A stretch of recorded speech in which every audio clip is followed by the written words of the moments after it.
the 31st annual MLK 4-day event. Learn more right after this.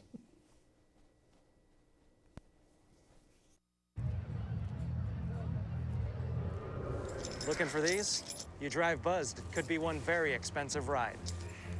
First, you gotta make bail. Then pay me to get your car back. Your insurance premiums will go through the roof. And my legal fees just keep adding up. All told, it could end up costing you $10,000. Nothing kills a buzz like getting pulled over for buzz driving, because buzz driving is drunk driving.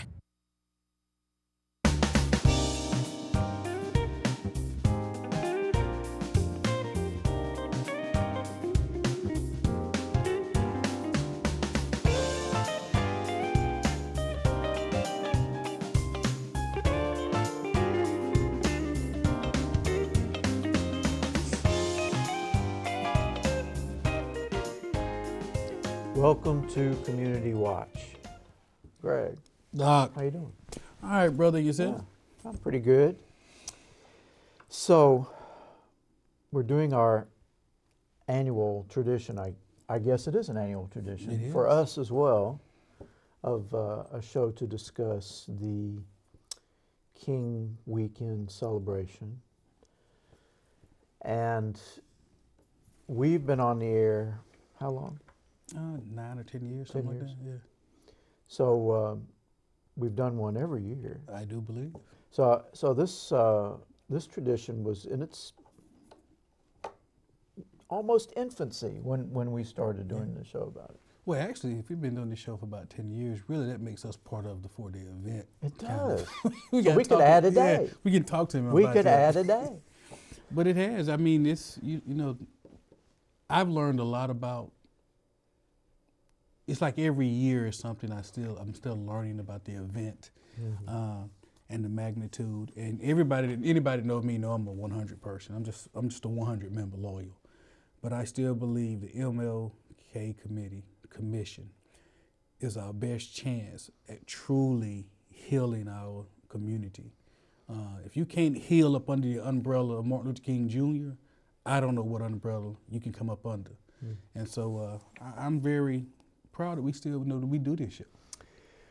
Well, it sounds like this year there's some really interesting, unique events. I mean, and some of the traditions are still there, of course, but some new things too. So we're going to be joined after this break by Alvin Jackson and Sunday Stevenson are going to enlighten us. Well, Commissioner Stevenson. Stevenson, Yes, Commissioner Stevenson. Commissioner Sunday Stevenson and the legendary Alvin Jackson. Alvin Jackson. Yes. Yeah, let's get those titles right. So please stay with us. We will be back with our guests right after this.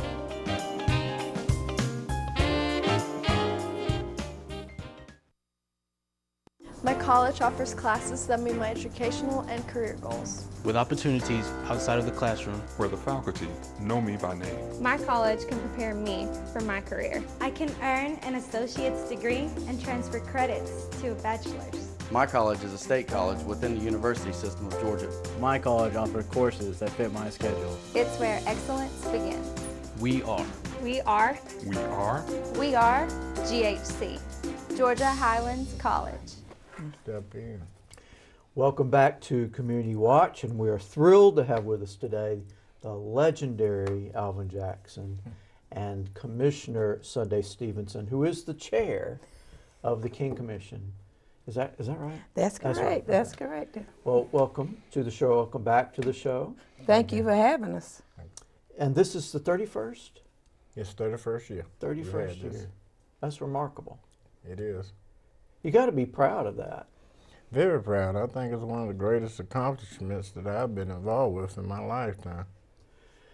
Now, I know over the years we've discussed the history of this event, but it really has, I mean, it has been, I mean, if you were to write a history of this event, it would be very closely tied to the history of how Rome has grown in the last 3 decades and changes and challenges that have come to the city, and it's been a significant part of the growth of Rome. Would you say? Yes, and I would definitely agree with you on that, because the way this actually started, it was a great effort put forth, not only by the black community and leaders in the black community, but also it took the city commission to get involved to make this thing really happen. I remember there was a great deal, at least at the beginning, a great deal of controversy about it. Or at least that's what I recall. Yes. Yes. Yes. Yes, Alvin had to have security, talk to the FBI. We've been doing this for 10 years now. So it wasn't, you know, let's be honest, you know, it wasn't something that just came about joyfully. It was something that took some courage and some dedication, focus on this goal, because I think sometimes 31 years later we can romanticize the beginning, yes, as if somehow, you know, we just got here, but that wasn't the case. It really took a lot of dedication and courage by, you know, not only people in the black community, but the city commissioners having the courage to stand up and say, look, it's time that we actually do some things to push race relations forward. And so we can't forget that. Yes, and that's very interesting, because like I say, we went before the city with this proposal to make it a local holiday, and let all the employees off during the city commission. It took us somewhere in the neighborhood of 4 to 6 hours to go through the voting process before it was approved. At that time, it only cost around $35,000 for the city to let employees off that day.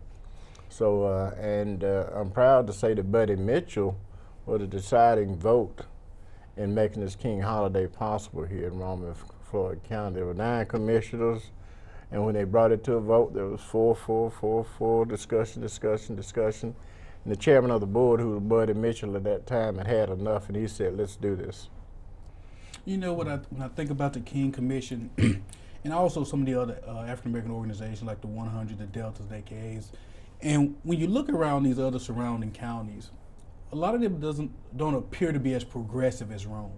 And I have to believe that part of that is because we do have organizations like the ML King Commission that is active. And so you have this dialogue, you have this educational component in Rome that really pushes Rome to be progressive. When you look at the school board, look at the city commissions, you look at different positions that's held by people in this community. And I just really believe it's because organizations like the ML King Commission has kept that focus and has kept the city, hasn't allowed the city to just kind of skirt over and move past that. So we can directly see the impact of such organizations in Rome. Now there wasn't a commission, King Commission, all of that time. When did that begin? Well, actually, it started in 1986, around 1986. So shortly after the beginning of the event? Yes, because that was the day, if you remember, that was when the King holiday officially became a national holiday. It was signed into law, and a lot of community leaders thought it was time that we move here in Rome and Floyd County and make that happen here also. So the King Commission has been in existence quite a while as well. Yes, I would say from that very meeting, the commission was being formed then. Several community leaders got together and thought we'd just make this an annual thing. So we thought that it would be a good way to move Rome and Floyd County here, was form this commission. Now, Commissioner Stevenson, as chair of the commission, I get the sense that that organization has grown, and the duties of that organization have expanded over the years. I mean, I've been involved with the commission for about 10 years, about as long as you all have been on the air. 6 of those years, I just volunteered on Monday. I would help with the luncheon. Now, I have been active for the last 6 years, and which of the last 3, I have been chairperson. So I'm in my 2nd term as chairperson of the commission. But I think they have been very forward-thinking, wanting to move forward, wanting to do more, wanting to see the race relations to improve here in Rome.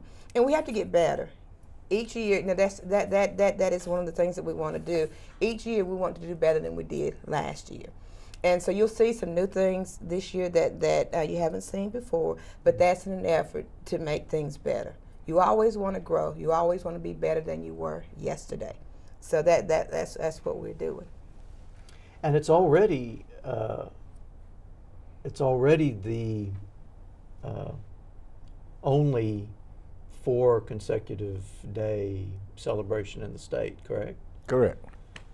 And perhaps beyond the state. I mean, is there another full weekend, 4-day celebration in the country? I guess there might be one in the country. If you don't know one, you don't know one, you don't know one, I don't know one, we're going to declare it. Right here, right here we're going to declare that Rome is the only one.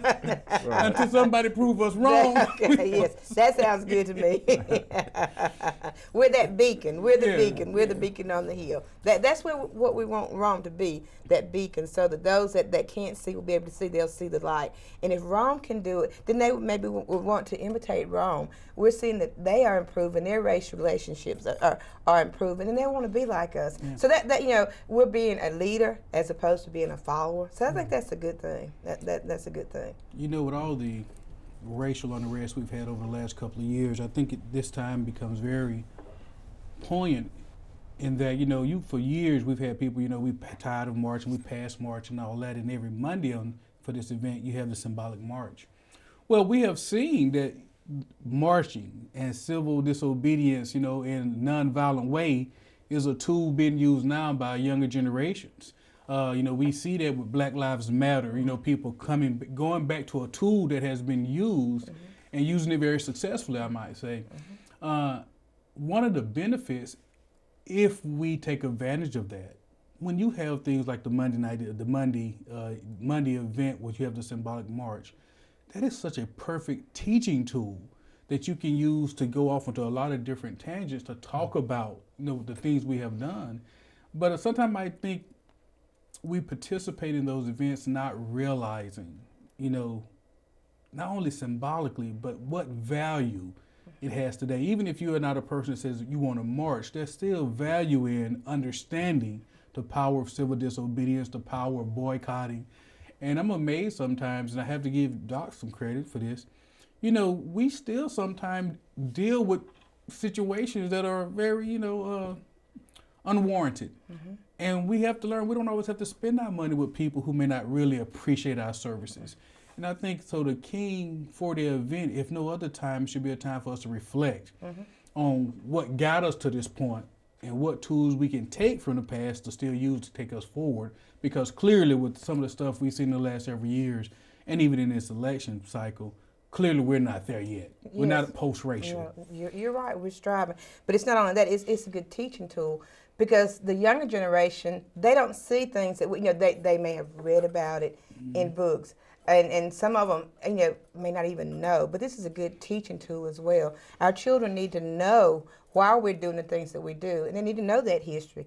It hadn't always been this way. Yeah. And so it's a very good teaching tool. And I think the more that we can do, the more we can, you know, when you learn something new every day, I mean, that's a good thing, because when you stop learning, you stop living. So it's something that can be learned every day. And I think with this 4-day weekend, it not only helps us, but it helps our children too as well. And along that line, Greg, you know, there's an old saying that I ought to remind myself of, and it says it's hard to know where you're going if you don't know where you've been. And I was told that by an older gentleman years and years ago, and it stuck with me throughout my whole life, because I've been there and I've done that, but I also think about the people that were before me and how hard the struggle had to be. And it wasn't easy. Oh, no. Oh, no. You know, honestly, when you talk about that, I'm a firm believer. A lot of us, we think we work hard, and we do, but we haven't earned the benefits that we have. Those benefits were prepaid for us, because I've never been struck by a billy club. You know, I've never served some of those things. So all of us owe a debt that we ourselves cannot pay. And so we have, I think this is one of those times where we truly have to slow down and reflect on the fact that, you know, all of us benefit Yes, that's from true. some actions that we had no part in. That's true. Well, we need to take a quick break here. When we come back, we'll talk more about the particulars of this year's celebration. So come right back. We'll be back after this.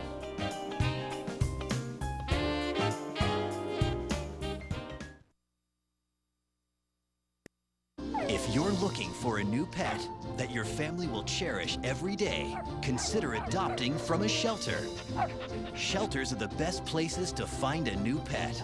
That's where you'll discover healthy, loyal, and loving animals, eager to become a part of your family. A person is the best thing to happen to a shelter pet, so bring home your new buddy today. To find out more, visit theshelterpetproject.org. Welcome back to Community Watch. We're having a conversation with the legendary Alvin Jackson and Commissioner Sunday Stevenson about the King celebration weekend, which is coming up this week. Yes. So there is a lot going on in those 4 days. So I want to make sure that we kind of take it each day and go through your schedule. Some of the things, as we said, are the tradition of every year, and then some new things too. So it's a busy, packed weekend that you have put together. Quite busy. It is. Starting Friday night at 6 o'clock, doors open at 5:15, and then to the theater at 5:30. This year we'll be at the historic DeSoto Theater. In the past years, we've always been on Friday night. We've been at the City Auditorium. So this is new, in a sense, this year, moving to the DeSoto. But this year, collaboration, DeSoto Theater, 100 Black Men, along with ML King Commission. There's a movie, not a movie, Clyburn Park, which is a sequel to the movie A Race in the Sun. This will be Friday night at the DeSoto Theater, and it is free. The movie will start out at 6:10. We'll actually start the show, everything at 6, but the play will actually start at 6:10. And this is about race. Starting in 1959, black family moved into a predominantly white neighborhood, and this is about just all the little things that happens when you don't want somebody in your neighborhood, and then it moves forward 50 years later to 2009, and so it's funny, but it's true. So that will be Friday night, 6 o'clock, and it is free at the DeSoto Theater. Now I know the play Clyburn Park is going to have its regular run the next week at the theater. So it was very fortunate that the company and Director Gail Deschamps were willing to do this free showing or the free presentation of this play on Friday evening. Well, I think it was actually a win-win-win. Yes. Because I know one of the things in talking to some people at the Rome Little Theater, in the past, they've struggled when they have productions dealing with black, let's say black themes, of having actually the community participate. So I think doing this at that time, really becomes a win-win-win for all the organizations involved. And I'm actually looking forward, and I'm hoping, like everybody else, I'm sure, the potential of the dialogue afterwards. Because race is one of those things we really don't want to talk about. And so hopefully us coming together to watch this play, and I'm sure it's going to be great because Gail, with her reputation, I'm sure the cast will be ready. But I'm hoping it will spur some dialogue after that, because if we just watch it but don't talk about it amongst our own selves and groups, I think we've lost a moment. Now, I know the play itself is fairly recent. Won a Pulitzer Prize, I believe, a few years ago, and but I don't think many people are familiar with it. So it'll be a great new experience for all of us to see it live, and it is a sequel of sorts to Raisin in the Sun, which was the first play first Broadway play written by an African-American writer, Lorraine Hansberry. So we'll get to see the movie on Saturday night, right? That's correct. 5 So you'll get to see both, and the movie's great. I've seen it. I don't know how many times. It's awesome. Really? And how many times have you read the book, or had your students to read the book? A few times. A few times. A few Okay. times. I may have forced you to see them. Yeah, that's when I was first exposed to it. Yeah. Okay. So Saturday, what do we have Saturday? We do have the viewing, and it is free. Of course, this is free also. At 5 o'clock, the viewing of Raisin in the Sun. And then immediately after the movie, we have a symposium. And it's just a symposium on race. We're talking about race. And it may be a little uncomfortable, but that's what we have to do in order to grow. I mean, we just can't, sit and sugarcoat everything and think it's going to be okay. We'll have questions, and we will have a panel. And we will take questions from the audience as well. But we're going to talk about race. So Friday night you have the play at the DeSoto Theater. Saturday morning you will have the traditional youth prayer breakfast. Yes. And what time is that? Starts at 9 o'clock at the Forum, and parking will be free at the Forum. So that starts at 9 o'clock. So that's 2 events already. Friday night and then the prayer breakfast. Yes. And even though it's a youth prayer breakfast, adults you'll benefit from that as well. Yes. So then after the prayer breakfast that evening, we'll have at the DeSoto Theater, there'll be the showing of A Raisin in the Sun. And then immediate following that would be a symposium on race. Yes. So we're looking at 3 events right there within a matter of 24 hours. Yes, that's right. So we're moving. That's right. Yes, we're moving. And if I'm not incorrect, I believe the 100 Black Men of Rome, Northwest Georgia, were instrumental in having the movie. Well, one of the things all of us in that building, the Kelsey A. Burrell Center, one of the things we've always talked about is working more together and collaborating. And the 100 was we've always supported the King Commission. Usually we used to provide, do dinner or whatever for the Friday night production. But we really wanted to do our part to help our sister organization. And so that was one way we felt we can contribute was, contributing to the showing of Raisin in the Sun and the Symposium on Race, which that is also with B2B. I mean, it's just not just the 100, but because you are moderating. But I mean, it's just a way that I think we're modeling. Yes.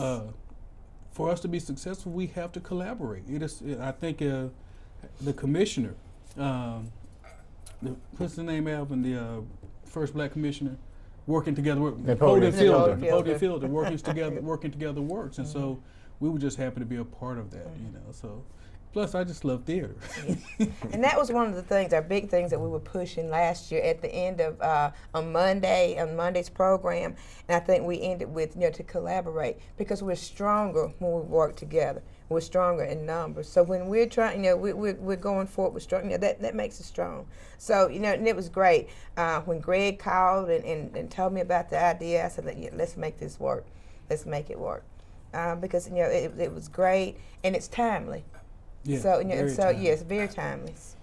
Now, the thing about Saturday is, as busy as it is, we're only halfway through. We're only halfway through. So what happens on Sunday?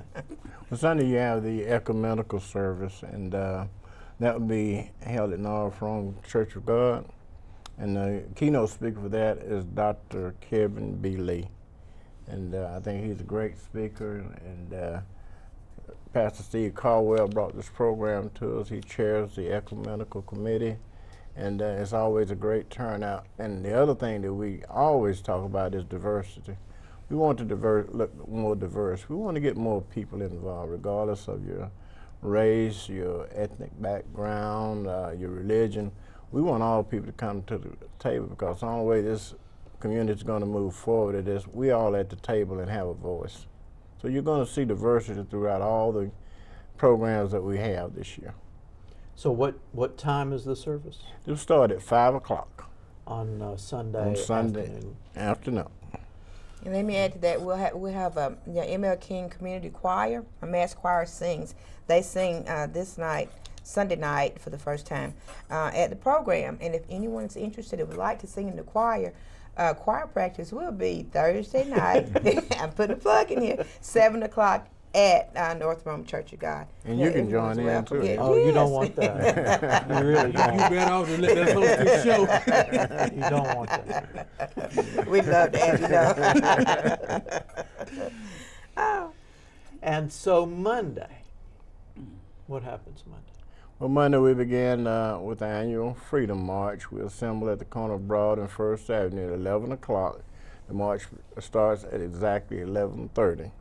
We proceed to the City Auditorium where we have our annual noonday program. And Ms. Stevenson is chairperson of that feature. And then at the noonday program, Reverend Kenny Ott from Trinity United Methodist Church will be one of our speakers, and then our keynote speaker will be Samuel White from Atlanta, Georgia. And then the community choir will sing again. So you will see different people. We'll be diversified on the stage. We bring in as many people as we possibly can to help with this noonday program. So then after the program, we'll culminate with the free luncheon at the Civic Center.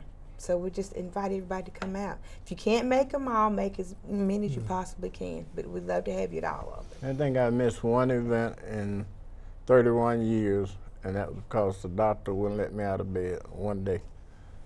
But let me say, it takes an effort of everybody. We have many sponsors. The King Commission just doesn't do this on its own. We have the city, we have the county. We have Georgia Power. This year we have Brinson Askew Davis law firm that's sponsoring the luncheon. So we have many sponsors, and that's collaboration. I mean, there's sponsors, but we're working together to pull off everything because we couldn't do it on our own. I just want to say thank you to everybody. Even thank you all for having us here today to talk about it. How could we not? How could we not? I can honestly tell you that I look forward to the event. There used to be a time that I didn't, because it was, when I was younger, got a little gray now, but when I was younger, because, I was always upset. You get all this energy for 4 days, and then I just felt like it just dissipated. Mm-hmm. And we went back to our corners, and we retreated, and we really didn't make, so we would come together somewhat for 4 days. Mm-hmm. But I really do believe over the years, the King Commission has done a better job of trying to keep that energy alive throughout the year. Mm-hmm. And I'm really looking forward to this year, some of the new wrinkles that y'all have added, that just giving people opportunity to discuss and talk and creating safe spaces to see that hopefully as a community, that diversity that we seek will spur us to be honest, as you say, uncomfortable, because me and Doc have a lot of uncomfortable conversations about race. But a lot of people are not that privileged to really talk honestly about race without fear of being rebuked. Yes. So I'm looking forward to these 4 days. So we're praying that it will not just end on Monday. Throughout 2017, we will be involved with other organizations, continuing the conversation, because it has to continue. Well, we need to take another break. Do not go away. We will be right back.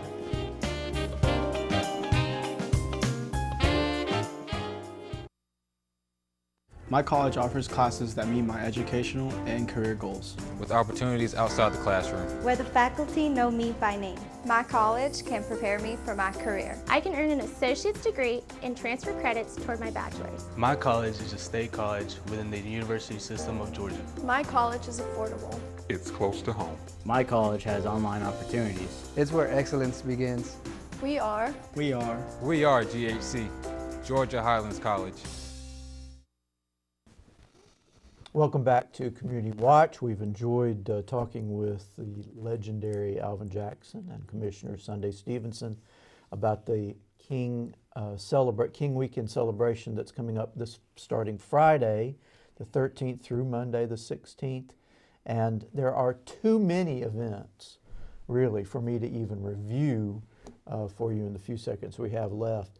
But be alert to the paper, and we start out with the play on Friday, and the movie Saturday, and the service Sunday, and the march and program on Monday. So there's a lot going on. Thanks for being with us. We'll see you next time on Community Watch.